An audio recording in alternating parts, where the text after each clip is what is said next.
Que a graça e a paz esteja com todos. Amém. Glória a Deus. Pode se sentar, por favor. Glória a Deus. Queridos irmãos, aleluia. Vamos perguntar só um pouquinho assim. Aí se eu gritar, eu baixo. Eu sei que eu vou me empolgar um pouquinho, tem hora aí. Glória a Deus. Quem está feliz, diga graças a Deus. Graças a Deus. Quem não está também pode dizer o mesmo? Diga aí, rapaz. Dá graça em todo o tempo, né? Aleluia. Queridos, para quem não me conhece, agora estou pastor, né? Estou. Porque estamos aqui de passagem. Conheço. Pode deixar mais um pouquinho, que eu acho que agora vou estralar um pouquinho. Pronto, tá bom. Glória a Deus. Estão me ouvindo bem, né? Amém. Estou pastor pela misericórdia de Deus, ali na cidade de Santana do Cariri. Tem cearense aqui? Pernambucano? Tem alguém de Ceará, Pernambuco? Levanta a mão assim para ver. É um pouco bonito, é um pouco. Glória a Deus. Mas tem alguém com vergonha, né? Tem alguém cearense, pernambucano? Levanta a mão, glória a Deus, amém. Estamos ali na cidade de Santana do Cariri, para quem conhece, na região do Cariri, próximo a Juazeiro do Norte. Estamos há um ano fazendo missões. Conheço a pastora Edileuza antes dela ser casada, e ela me conhece antes de eu ser casado. Tem irmã aqui que me conhece desde muitos anos já, que a qual em outro lugar da igreja, irmã Vera, né? Meu Deus do céu, a gente tem alguns testemunhos, né? Alguns momentos de comunhão maravilhoso juntos na presença do Senhor. E eu confesso para vocês que a minha vida é um milagre. Eu sou um milagre. Eu sei que a palavra hoje ela poderia ser muito extensa, porque poderíamos entrar num aprofundamento sobre avivamento, sobre restituição, e eu creio que Deus vai falar conosco. Mas deixa eu me apresentar, porque alguns irmãos aqui, alguns irmãos me conhecem de tempo que eu não era bem casado ainda. Eu não tinha tido Deus não tinha me dado essa graça de conhecer minha esposa. Porque o homem sem mulher é sem graça. A vida do homem sem mulher é sem graça. E aí, eu me lembro, deixa eu só me lembrar e te lembrar de que Deus ainda cumpre promessas. Nascido em Pernambuco, sou pernambucano, mas morei aqui em São Paulo 27 anos. E poucos deles foram aqui na Santa Maria Gorete, ali perto da Bolívia. Me criei ali na Marconi, no Cacegado, né? Mas nem tem barulho, fluxo, pancadão, essas coisas. Vem pra aqui. Tem o Gabriel. Fui criado ali quando cheguei de Pernambuco, mas tive que sair por força, contra minha força, né? Porque logo comecei a adentrei a UPM, né? E não dava mais para ficar ali dentro da comunidade. Aí fui morar aqui na Santa Maria Gorete. Melhorou um pouquinho a vida, né? E também a condição não dava mais certo de viver ali na comunidade. Eu sempre fiz segurança pública, privada. Deus sempre me manteve firme na sua presença e eu decidi também seguir. Me converti com 8 anos de idade. Pela misericórdia de Deus, não sou filho de pastor nem de missionário. Nem pelo contrário, muitos filhos de pastor e missionário que eu conheço hoje está tudo desviado. E eu, pela misericórdia de Deus, não sou filho de missionário nem de pastor. Pela misericórdia de Deus, há 27 anos estou firme nas promessas do Senhor. Me alegro por te ver algumas pessoas aqui ainda no tempo, lá da igreja da pastora de Deus, ainda que era pequenininho, né? No começo, e ver você firme aqui também uma alegria no meu coração em saber que Jesus te conservou até aqui e que você não desistiu de Jesus e nem Jesus de você. E para resumir, casei, consegui, era só tu que era bonito, né? Jesus teve misericórdia e me deu uma cearense de presente. Indo para o estado do Juazeiro do Norte, estava me formando e fui para lá para descansar. 10 dias, comprei a passagem de última hora de avião. Esses 10 dias, 7 dias fui só pregando. Eu descanso de pastor pregar, irmão. Pregando no Cariri. Nesses 7 dias conheci minha esposa. Nos casamos, glória a Deus, Mudei para Jundiaí, interior de São Paulo, a terceira melhor cidade do Brasil para viver, uma cidade muito boa. Jesus preparou muitas coisas para nós, e passa-se os anos, 3, 4, 5 anos, 6 anos, 7 anos, e nada de filho. Eu me lembrei que quando eu era menino, criança, não vou dizer pequeno, porque só vai culpado, né? Mas quando eu era menino, o médico disse para a mãe disse assim para minha mãe, quando eu tinha 11 anos, ele tem hipotiroidismo e algumas disfuncionalidades hormonais, o que impossibilita dele ser pai. E aí, meu irmão, eu cresci com esse negócio. Eu não acho que eu não posso ser pai, não. Eu acho que eu nunca vou ser pai. Eu acho que pai é uma coisa que eu não posso nem exigir de Deus, porque o médico já disse. Porque a gente acha que Deus está condicionado a diagnósticos humanos. A gente acha que Deus se sujeita ao resultado que o homem diz. Quando de fato Deus não é que se sujeita ao diagnóstico, mas Ele transforma o diagnóstico de maldição em bênção, de infertilidade para fertilidade, de esterilidade para ser pai de filhos. Casei 7 anos. Descobri, a mulher engravidou. Disse, opa, o sinal veio por aí. Glória ao Senhor, e me alegrei muito. E foi uma festa. E para quem meus amigos que eu mandava um vídeo minha esposa estava grávida, afinal, era depois de 7 anos de casamento, era muito esperado. Filho único da filha mais velha de 12 filhos da minha avó. Só que de repente, quando pega os 3 meses de vida, a gente ouviu o coração do bebê, era uma emoção muito grande, era uma alegria. Mas um dia minha esposa teve um incômodo, passou mal e disse, eu estou muito mal, vamos para o hospital, eu estou sangrando. Com 3 meses, minha esposa tem um aborto espontâneo. Eu tive a infelicidade de socorrê-la dentro de casa, à madrugada, e eu ter que carregar o feto do bebê nas mãos, pois o organismo dela expeliu o feto para fora. O que fazer? E agora? Pergunta, meu irmão, era dizer assim, Deus, o que foi que eu fiz? Porque a gente é tentado a questionar e querer explicação para tudo. A própria médica disse com a psicóloga, nós não temos explicação. A ciência não explica por que se aborta. É um fenômeno ainda que a ciência não descobriu. Eu olhei para ele e disse, tudo bem. Tem coisas que a gente só vai ter resposta na eternidade. Não falei tão bem assim, mas foi doendo a minha alma, gritava e chorava. Eu me lembro que eu quis questionar a Deus, voltamos para casa e eu estava tão angustiado, tão agoniado, tão preocupado, perturbado como seria, e aí ter que dar explicações para as pessoas, e o bebê, o que aconteceu? E nossa, e tinha que explicar para todo mundo, acho que seria muito mais dolorido.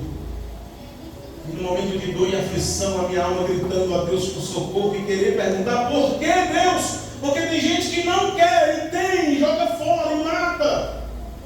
E eu já cheguei no nível que eu nem queria, assim, se viesse tudo bem, se não viesse tudo bem, eu estava conformado, porque na minha capacidade humana eu não poderia ser pai, então se viesse ou não viesse, está tudo certo. E na hora que eu quis questionar a Deus, Deus falou no meu coração assim, aquele que eu tenho um plano e um chamado na sua vida, terá que experimentar um pouquinho de cada dor dessa terra. Cara, como doeu ouvir isso de Deus, irmão. Porque eu forjo o caráter dos meus na fornalha. O ferro é provado no fogo. O ouro é provado no fogo. E Deus disse, aquele que eu tenho chamado em um propósito vai ter que experimentar um pouquinho de cada dor dessa terra. E Deus falou, como você vai entender de perda se você nunca perdeu? Como você vai entender de luto se nunca perdeu ninguém? Glória a Deus. Ah, Deus teve que me ferir. Deus teve que me ferir para que hoje eu entendesse que o chamado dói. O chamado é árduo. Hoje estamos ali em Santana do Cariri, em cima de uma floresta. Pesquise depois, Chapada Nacional do Araripe, até onça tem. Se você quiser, depois eu mostro no WhatsApp. Chegamos naquele lugar, um lugar de prostituição, idolatria, pesado, mas hoje eu entendo que tudo que eu passei aqui em São Paulo foi uma preparação de Deus para que eu chegasse naquele lugar. Voltando ao testemunho do bebê, doeu, passou, e eu me lembro que, na verdade, passou não, aliviou. Mas eu me lembro que eu cheguei, nesse mesmo dia eu disse para minha esposa: amor, eu preciso ir para o culto, eu preciso ouvir a palavra, eu estou muito angustiado. E eu me lembro que a pastora Edileuza, eu fui para o culto mesmo no dia do luto, no dia da perda. Graças a Deus começou a fazer curetagem, não foi necessário. E quando eu estava indo para a igreja, passei pela incompreensão do sacerdote, e piorou um pouquinho a dor que eu estava passando. Eu esperava um abraço apenas, mas nem um abraço eu tive. E eu me lembro que eu estava ali num momento de angústia, e sabe aquele culto que só tem você e Deus, parece que não tem mais ninguém, só tem você e o pregador. Deus está falando e parece que só está você e ele aqui. É a tua alma arrebentada e Deus está falando. Eu me lembro que a irmã Lígia, ali em Jundiaí, na Assembleia de Deus de Madureira, a qual fiz parte 27 anos de minha vida, eu me lembro que ela ali na congregação, nunca vi aquela irmã ter oportunidade direito, mas nesse dia ela teve. E ela disse assim: minha filha foi gerada nas trompas, é impossível para o homem, mas está aqui, e Deus me deu a minha filha. E eu me lembro que a irmã Lídia louvou um hino, e esse hino casou certinho com a situação que eu estava vivendo. E ela dizia assim no louvor: tenho uma palavra para você. Você sabe? Não desanime,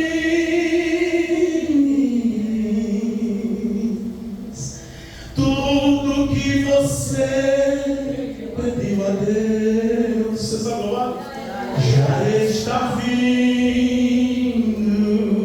Eita, que aquele hino entrou na minha alma, e ela diz assim: esses dias Deus te viu chorar no canto escondido. Glória a Deus. Você mal conseguia falar. Oh, aleluia.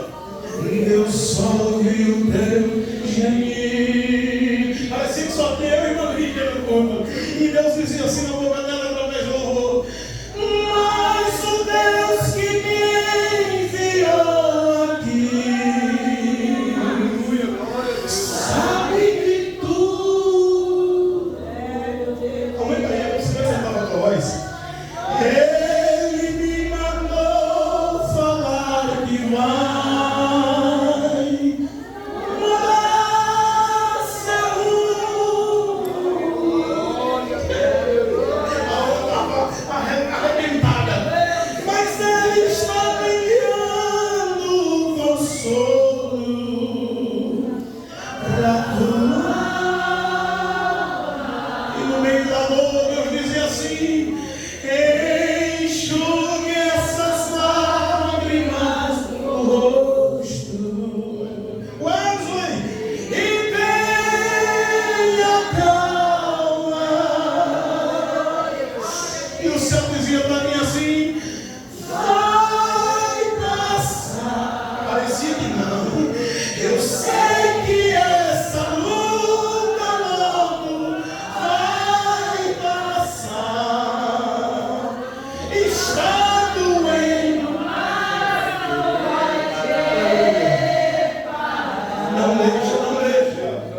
Não deixa a esperança. Aleluia. Mas como Deus?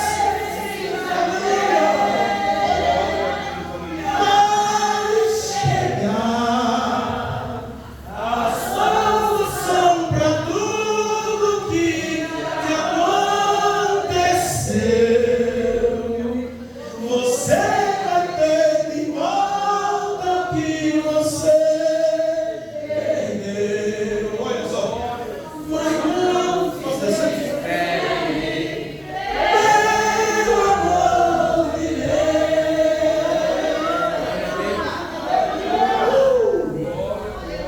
2 anos depois, passou, aliviou, a dor foi amortecendo. Eu havia esquecido de menino. Mas teve um dia que, sabe aquele dia que nós amanhece assim, muito virado no giraia? Creio até o tutano. Cheguei em casa do almoço, do trabalho lá em Jundiaí, eu olhei para a mulher e disse: vamos fazer menino. Menino, mulher, Deus vai dar menino, não sei como ele vai. Sabe o que aconteceu? Isso era numa segunda-feira. Lá no Nordeste, lá não fala assim, a mulher já estava buchuda, não sabia. E ela deixou uma cartinha lá, já estava grávida, irmão. Nós fazendo um plano de ter menino, Deus já tinha se adiantado. Vem, Xé, Dedé. Vem cá, pai. Corre, pai. Vem cá. Glória a Jesus. 2 anos depois. Hoje. Glória a Deus.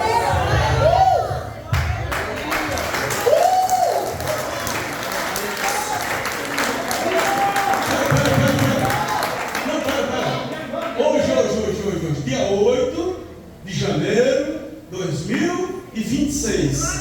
Esther está completando 2 anos de vida hoje. Glória a Deus.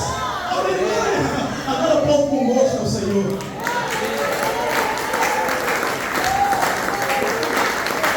Para Jesus. Glória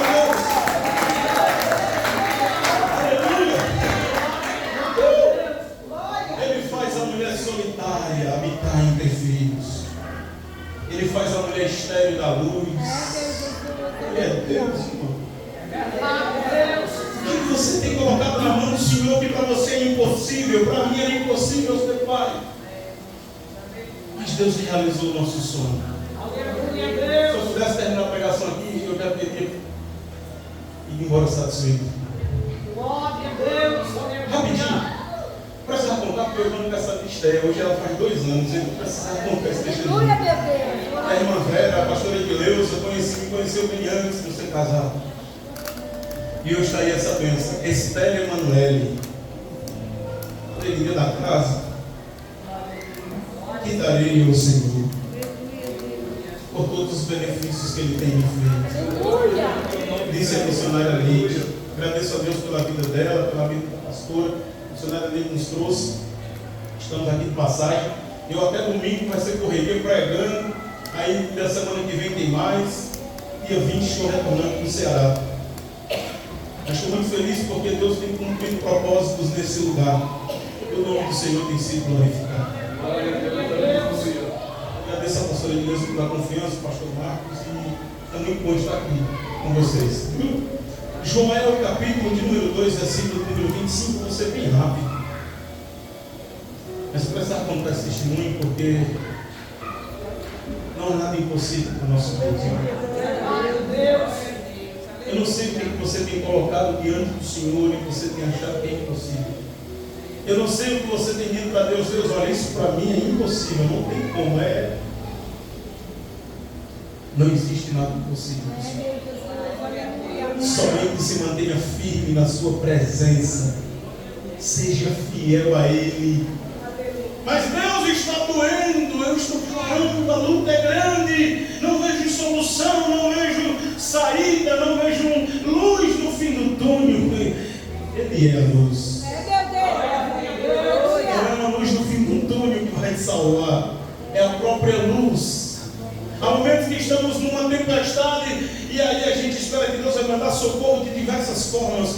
Deus vai mandar um jet ski, Deus vai mandar um helicóptero, Deus vai mandar um navio. E aí Jesus chega de uma maneira mais inusitada. Como? Andando por cima das águas. Um detalhe, ainda assustando nós, né? Assustando nós. Isso, rapaz, não vou é isso aí. Porque Deus chega de maneiras inusitadas. Deus age de maneiras anormais. Porque se fosse para ser normal, não seria milagre. Por que a ciência não consegue explicar um milagre? Porque milagre não tem explicação. E de fato, não tente explicar aquilo que Deus complicou para poder te dar vitória. Deus complica. Eu lembro do ditado que antigamente Paulo André cantava um coelho de fogo, né? Deus complica, descomplica, depois explica, porque Ele complicou. Joel capítulo 2, versículo 25. Eu vou pregar a palavra agora, tenho 20 minutinhos, depois termino de pregar. Aleluia. Joel capítulo 2, versículo 25. Que achou que dá bem? Ele não achou? Vou acompanhei. Vamos lá? E eu restituirei a vocês os anos que foram consumidos pelo gafanhoto, pela locusta, pelo purgão e pela largata, meu grande exército que enviei contra vocês. E vocês comerão em abundância e se fartarão e louvarão o nome do Senhor, seu Deus, que agiu maravilhosamente ao seu favor, e o meu povo jamais será envergonhado.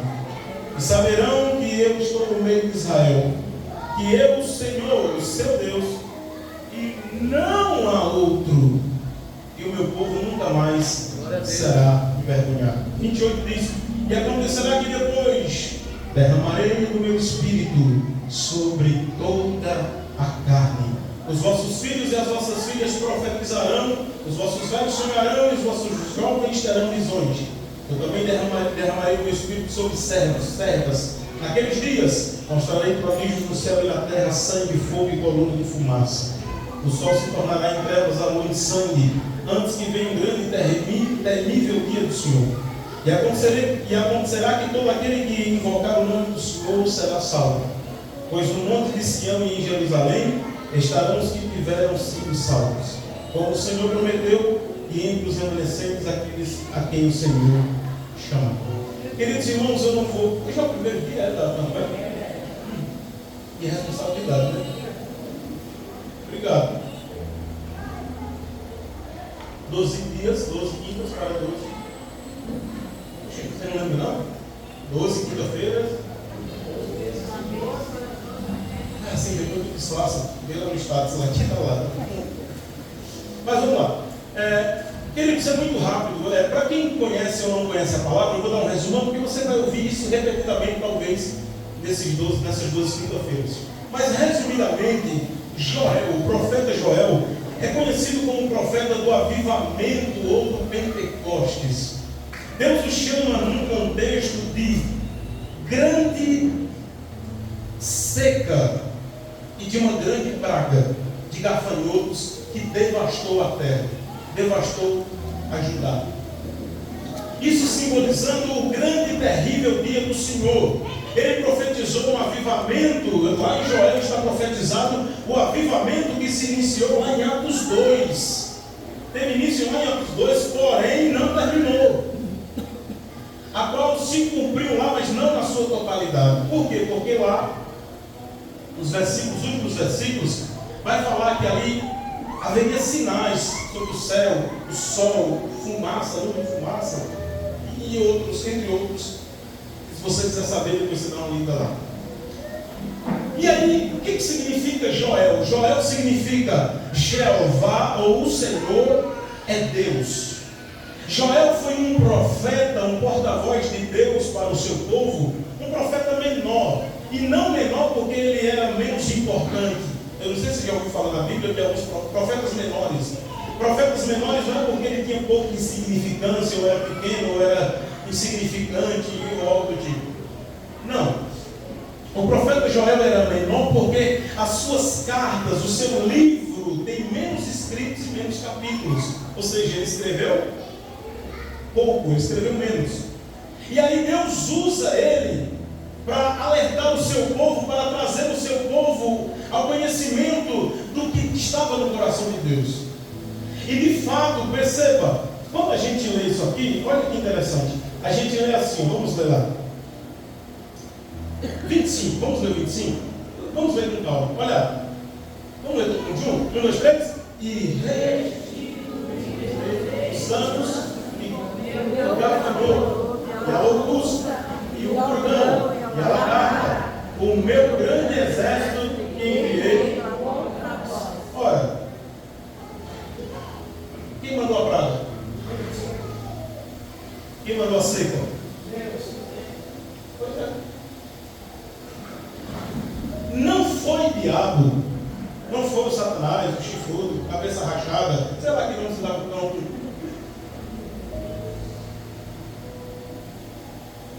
Que fez isso acontecer? Foi o próprio Deus que provocou uma desgraça, um problema, um B.O., uma situação.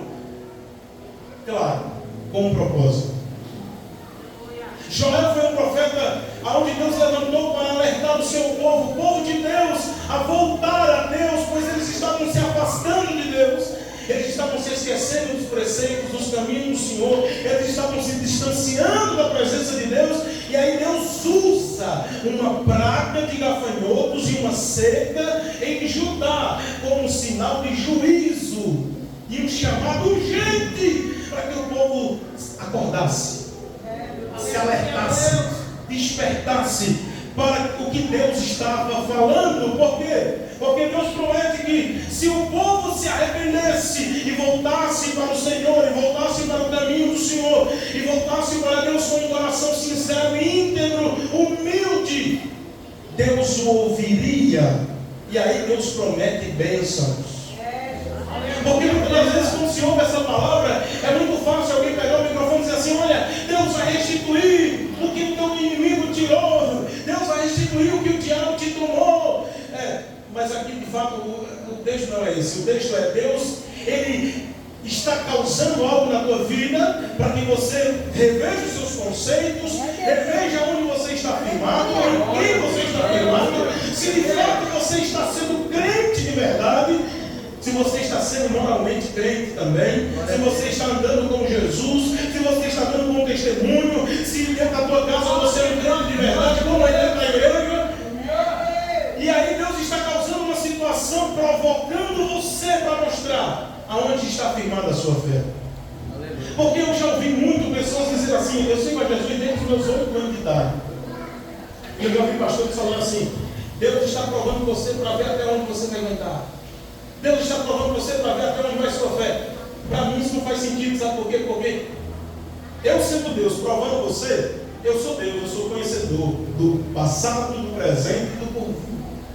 Eu não preciso provar você para saber como você vai ser ou você vai reagir, porque eu já sei de fato. Eu sei se você vai ser fiel ou não. Eu sei se você, como por exemplo o nosso irmão Jó, o diabo chega e diz: deixa eu tirar tudo que ele tem. Ele só é fiel a ti porque ele tem. Ele é cercado de bens. Deixa eu tirar, porque o dia que eu tirar, ele te nega. Deus, sabedor da fidelidade de Jó, disse: toque. Vá. Ele compra uma aposta com o diabo e diz: pode ir. Eu conheço ele, glória ao Senhor. Eu sei quem eu fiz, eu sei essa peça rara que eu criei. E de fato Deus, normalmente, irmãos, Ele utiliza da dor, da perca, do problema, do BO, da separação, da dificuldade, da dívida, da doença. Porque eu acho lindo, porque assim, a dor é um negócio, é um instrumento muito lindo que Deus usa. Há quem diga assim: nossa, pastor, você é masoquista? Não sei. Apesar de ser, eu não sei se vai escandalizar, mas já vou falar. Eu sou pós-tribulacionista. Apesar de crer que nós vamos sofrer por amor a Cristo nessa terra, sim, podemos passar pela grande tribulação, por vários aspectos bíblicos, né? Mas não vim pregar isso primeiro, isso é doutrina, mas não me separa disso, da visão escatológica, não separa, mas continua sendo irmão. O problema é que eu sei, eu estou crendo que eu vou, o negócio aqui, o negócio se lascar daqui para frente, vai um pouquinho. E Jesus vira, vai doidando de quando. Porque ele diz que nós passaríamos aflições como nunca houve na terra. Mas de fato eu não quero te desanimar. Continua crente em Jesus, continua fiel. Se você quer que ele veio antes, continua aí fiel a ele, glória a Deus. Se não, corre lá para o Ceará, lá tem terra bastante lugar para correr no meio do mato lá, para fugir do anticristo. E aí, meus irmãos, Deus utiliza da dor, porque a dor faz parte. A Bíblia diz, olha que maluco, a Bíblia diz assim: ó, é melhor você estar numa casa que há luto do que numa casa que há festas.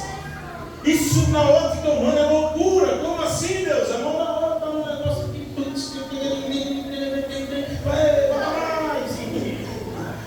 um ralabucho, e tá tudo certo. Ai, que legal, que é tudo bom. Parece ser legal. Velório, todo mundo fica assim.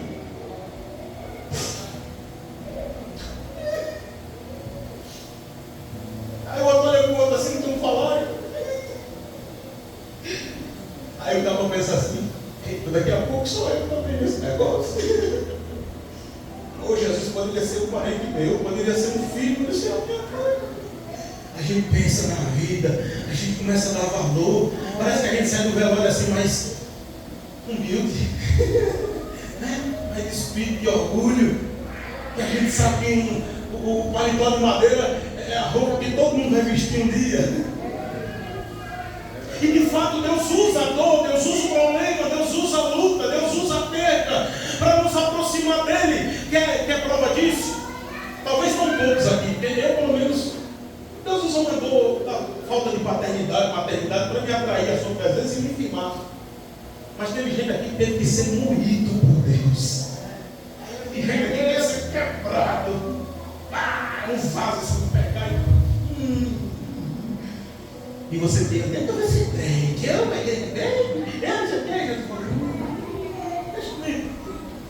Eu sei como te atrair a minha presença, eu sei como te firmar na minha presença, eu sei como te trazer na minha casa, cabra.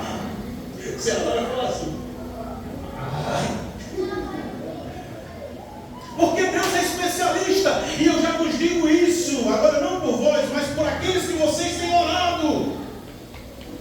Não pense que Deus se esqueceu da promessa, porque você tem orado para que Deus salve, e você olha assim, humanamente falando, é impossível que essa pessoa se converta. Mas para Deus nada é impossível. Eu não vou nem pregar mais o que eu ia pregar, porque agora eu vou ter que contar outro testemunho. Mas tá bom. Você sabe o que eu aprendi, irmão? Tem gente que tem desculpa de falar de Jesus porque não sabe da Bíblia. Não consegue, eu estou velhinho, não consigo mais memorizar o versículo. Eu sei falar lá que Deus amou o mundo e tal maneira, deu sua vida, seu filho único, mas você lembra que está escrito, irmão? Aí usa essa desculpa para não evangelizar e compartilhar Jesus para as pessoas. Não há forma mais linda de você pregar para alguém do que o seu testemunho de vida. O apóstolo Paulo vai falar à igreja: vocês são cartas vivas lidas por homens. Lidas. Eu ouvi essa frase marcou meu coração. Talvez você seja a única Bíblia que alguém vai ler um dia. Alguém talvez nunca vai pegar essa Bíblia que você carrega aí, mas alguém vai olhar para você e vai ver Jesus em você e vai ter desejo de servi-lo por causa de você. Deixa eu contar, falta 9 minutos para eu terminar. Foi rápido demais. Eu tenho que voltar aqui mais vezes, eu acho. Se você quiser fazer um Ceará, eu volto. Ô, gente, deixa eu falar um negócio para vocês. Eu preciso contar esse testemunho. Meu sogro, a esse tempo que estamos em Juazeiro, em Santana do Cariri, eu falo Juazeiro que é próximo, tem muita gente que conhece, que a gente mora na Chapada do Araripe, em cima da serra. Então, Juazeiro do Norte é a terra do Padre Cícero, né? Muito conhecida, cidade turística. Então, é muito conhecida, né? Então, quando você fala Juazeiro do Norte, todo mundo já sabe o que é. Escute só, preste atenção. Meu sogro, nada contra, muito católico, apostólico, romano, como nordestino ou é 8 ou é 80, odiava o crente. Minha sogra, criada no berço evangélico, filha de pastor, se envolveu com um cara desse. Ela enganou uma novinha, quando tinha 15 anos, a bichinha estava assim, uma coroa abençoada. Minha sogra era mãe para mim, eu demais para mim. Mas, quando tinha 15 anos, ele caminhoneiro enganou minha sogra e levou lá para a banda da serra. Casaram, minha sogra desviou. Um certo dia, passados os anos, minha sogra voltou para Jesus. E ao voltar para Jesus, depois de muitos anos, quando ela chegou em casa alegre, feliz, porque tinha retornado para a casa do Senhor, e ela chega e vai contar para o meu sogro, ele diz assim: eu não quero mulher crente aqui em casa não. 15 dias para você arrumar as coisas e se embora daqui, eu não quero mulher crente aqui dentro de casa não. Acaba bruto. Pensa na mulher de oração, gente. Pensa na mulher que eu falo para ela: minha sogra, um dia eu vou ser crente igual a senhora. Eu estou lutando para chegar lá. Minha sogra orou 30 anos, sofreu o pão que seu Antônio amassou. Humilhava. Dizia para ela assim: se eu chegar em casa e você ouvir essa música de crente, eu quero o som e sua cara junto. Coitado do irmão Lázaro. E ela ouvia lá: eu sou de Jesus, estou passando pela prova, dando glória a Deus. E o velho disse assim: eu vou quebrar a sua cara se eu chegar e você ficar ouvindo essa música de crente. Mas o céu sabe como trazer. Jesus sabe como pescar. Uma certa feita, nos casamos lá hoje, né? Lá no Ceará nós chama terreiro. Terreiro é o quintal, né? Grandão, quintal, chama terreiro, né? Casei no terreiro, no sítio. Casamos, viemos para São Paulo, aliás, trouxe minha esposa para São Paulo, sempre evangelizei a vida toda meu sogro. Estava tudo bem em São Paulo, em Jundiaí, trabalho. Deus nos deu um apartamento desempregado, que é outro testemunho para outro dia, a pessoa contar, vai virar vigília. Deus nos emprestou um apartamento desempregado, para mim e para minha esposa. Nem quando eu trabalhava no PM, na Central de Segurança do Magazine Luiza, era bem demais, eu tinha uma bicicleta. E a gente deu um apartamento desempregado, para dizer assim, não é quando você pode, quando as suas condições podem, é quando eu dou, e quando eu dou, é no meu jeito e no meu tempo. Glória a Deus. Deus me lembra quando eu joguei aí no nosso apartamento lá. Aí, deixa eu contar. Aí, beleza. Tempo passa. Seu Antônio com Dona Eliane, minha sogra, veio para Jundiaí, passaram um mês, visitar a gente, 2018 para 2019, era 2019 para 2020. Lá no Ceará eu ia falar de Jesus para ele corria. Vocês aqui vão falar de seu pai, sempre uma desculpa para não ouvir a palavra. Jesus falou assim: não se preocupe não, que eu vou preparar um tempinho para ele ficar legal para você falar de mim, para ele até cansar. Seu Antônio chega em São Paulo, em Jundiaí, quando chegou em Jundiaí, pá, pandemia. 3 meses trancado dentro do apartamento comigo. Se saísse era o corona, se ficasse era Jesus. É melhor ficar, né? Não pode ser mais não. Toma gasolina de dia, toma gasolina no café, toma gasolina no almoço, toma gasolina na janta, até enjoar. Eu falei, vai sair eu amo Jesus ou abusando de Jesus.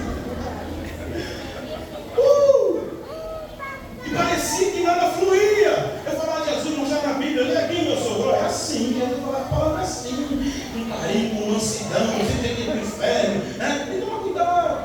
Nosso ministério chama Milar, Igreja Evangélica Missão Lançar a Rede. E tem uma frase que eu gosto de usar no ministério lá, que é assim: quem quer pescar, não espanta o peixe. Não vai tacando pedra. Você sabia que eu não gosto de pescar, que eu não nasci com esse meu chamado não é esse. Só pescar almas. Peixe, de verdade não. Eu passei isso não, porque eu ficava ali com a vara na mão, o peixe não vinha, um tempo lá, vai, você vai vir. Eu vou ficar esperando assim lá. Mas a outra hora que é assim, né? A gente quer arrancar a pessoa do mundo, do pecado da bagaceira. É logo, abençoado, tu vai morrer. E aí, devagarzinho, aquela graça, presença, testemunho de vida, falando para ele o que Deus já fez na minha vida, na vida da mulher dele, na filha, dos filhos mais perdeu. Não, na verdade, foi 2 filhos mais perdeu, esqueci de mais um. E Jesus me deu essa benção aí, isso é milagre, as pessoas, ele tem que ver, ele tem que. Eu falei para a minha sogra, ele não é doido não, minha sogra, ele está vendo o que Jesus fez na nossa vida. E aí, irmãos, no ano retrasado, eu recebi o chamado de Deus para ir embora, largar tudo. Você meu pastor assim bonitinho, arrumadinho, com iPad, mas tu não sabe o que eu passo. Não julga não, sabe por quê? Porque eu tenho um Deus que faz minha vontade. Eu disse assim, Jesus, um dia eu queria pregar, mas não por luxo, mas porque eu gosto de anotar meus esboços aqui nesse negócio. Um camarada chegou e disse assim, pastor, tem um 10 aqui, recebi doação. Eu senti do capatu. Eu disse, mano, glória a Deus. Deixa eu contar, é um testemunho dentro de outro, é muito testemunho, irmão. Agora, quando foi para mim, eu fico até sem graça, eu falei assim para minha esposa, nós está no meio do mato, né, no Ceará, mas eu gosto de andar arrumadinho, né? Eu estou em São Paulo, eu gosto de estar bem feio, irmão. Tem que dar um jeitinho, eu estava feio, não dá, né? Tem que dar um jeitinho para ficar menos feio. Aí eu minha esposa assim, ó, São Paulo, quando chegar em São Paulo, eu preciso comprar uma Bíblia, um sapato social. Eu lembro que a gente chegou para trabalhar, assim, não trabalhar na verdade, para ajudar a missionária dele. Sem querer, Deus fez um mistério. Vai lá na casa do Cuscuz, ali perto do Benjamin, depois do Benjamin. Se quiser, depois pega o zap dela, o meu, eu passo o endereço. Vai comer um cuscuz, pega um cuscuz. Glória do céu, ungida. Aí não gosta não, calma, como dela, depois tu disse que não gosta.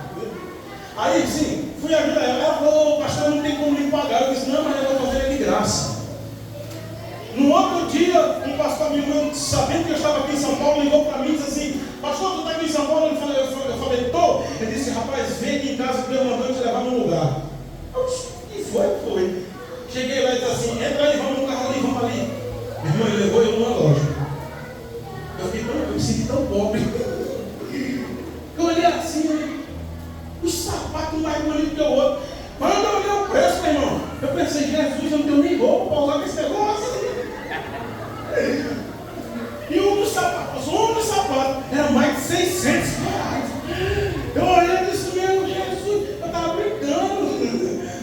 o seu brinco é muito sério com esse negócio. Ele disse, escolha dois, Deus mandou lhe dar coisa boa. Você está trabalhando para o rei lá no meio do mar, na serra, no meio da floresta, mas Deus cuida de ti. Glória a Deus. Tem tanto testemunho do ovo. Tem muito testemunho que eu viro a noite aqui contando, mas deixa eu terminar meu sono, falta 1 minuto. Você consegue ver 5 minutos, só 5 minutos. 5 minutos, ó, 25 eu termino, em nome de Jesus. É para aumentar a tua fé. Aí meu sogro, enfim, aí ele me deu o sapato, acabou o sapato, ele pegou e olhou para mim e disse assim, peraí, não acabou não, lá no porta-malas ali, foi lá e tirou uma Bíblia, ele me deu, disse, era duas coisas que eu disse que eu queria. Quando eu viesse em São Paulo, Deus cuida de nós, irmão. Largamos tudo, estamos vivendo ali pela fé, pelo maná diário, e Deus tem cuidado de nós, Deus tem zelado por nós. 6 casais nos trouxeram para São Paulo. Deus falou para mim, antes de se cumprir eu aqui, passou o profeta lá em casa, no meio da serra. Jesus é assim, não fica correndo atrás de profeta, de mulher de Deus, de revelação. Quando Deus quer falar, Deus manda o profeta na tua casa. Eu não falo mais não. Eu falei, eu abençoado o seu rei, a bênção que quiser, corre atrás dele. Não, quando Deus quer falar, ele manda o profeta na tua casa.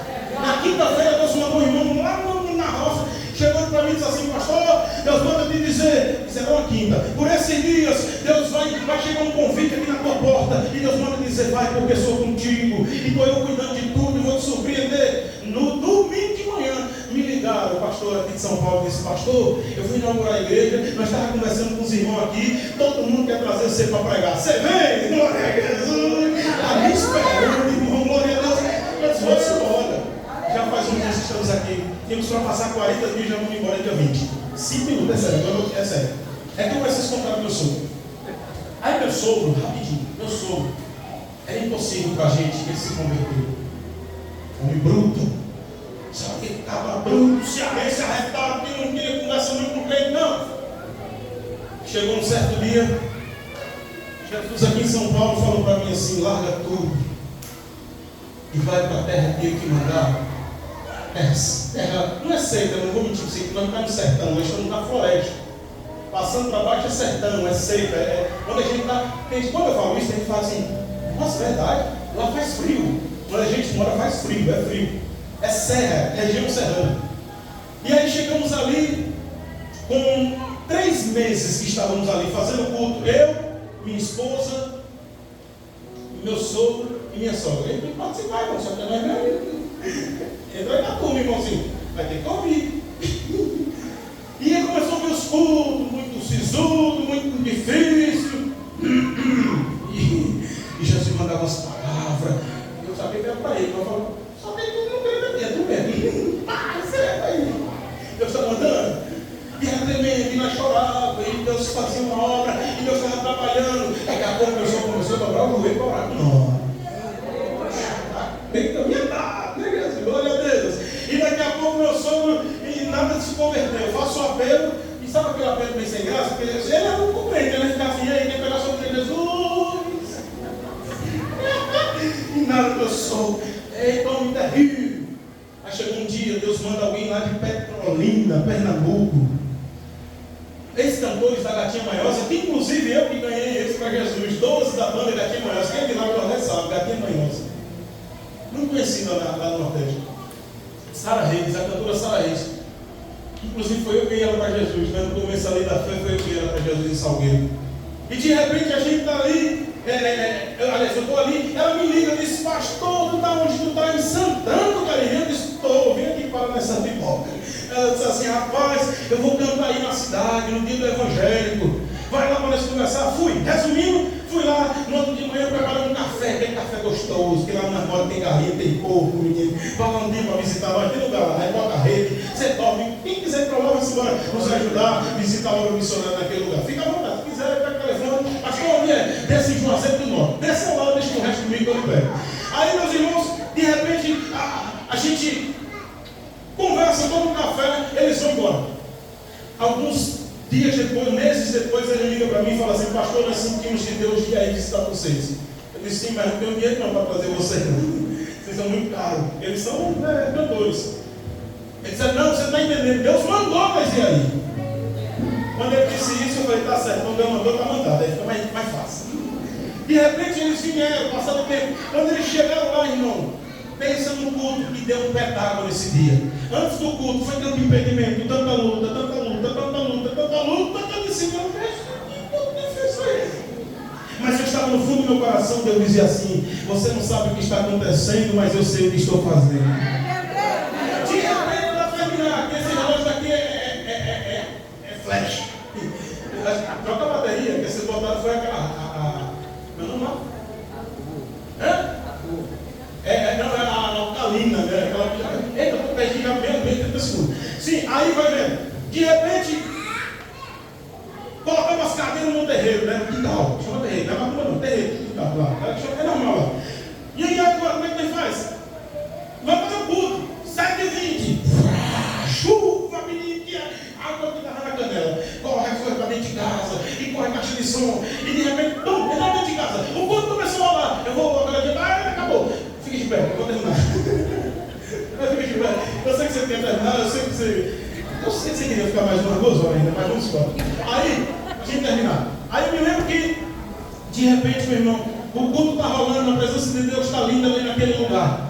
E de repente a missionária Graça, que hoje faz parte do nosso ministério, está indo lá também, largando tudo em Petrolina para morar com a gente lá na Serra. Faz o apelo, e quando ela faz o apelo, meu irmão, eu olhei para o lado, meu sogro veio, não foi só assim não. Ele veio, foi assim.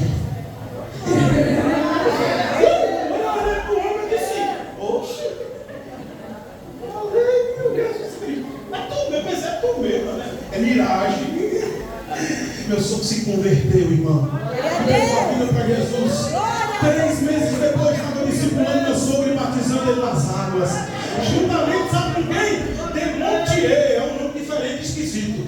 Conhecido lá por filho de meu pai Cisso. Estava católico bruto, mas Jesus chamou. Ele se rendeu. Cachaceiro. Jesus pegou, limpou, deu um novo nome. E ele passava na igreja no culto e fazia assim, ó. Chamava nós de bode, irmão. Ele olhou para mim e disse assim: olha, pastor, onde é que eu estou hoje? Porque não há ninguém impossível para Deus. E eu tenho que te dizer isso. Se você está orando por alguém para que alguém se converta, que esteja do seu lado, Deus manda te dizer esta noite: não há ninguém impossível para mim. Quando eu Marcurinha, ninguém resiste à minha graça. Quando eu chamo, ninguém resiste ao meu chamar. Se prepare, porque haverá salvação para a sua casa, haverá restituição para aquele que se afastou, haverá um grande mover de Deus para que essa pessoa volte para os caminhos do Senhor. Eu termino aqui dizendo a você, meu irmão, continue orando, não desanimes, não desista, ainda que isso piore, ainda que pareça ser difícil e impossível. Deus manda te dizer: eu estou trabalhando no secreto, não é evidente. Parece que a pessoa está ficando mais dura, mais difícil, mais incrédula. Rapidinho, sabe o que aconteceu? 3 dias antes do meu sogro se converter, o diabo usou a boca dele como usou a de Pedro.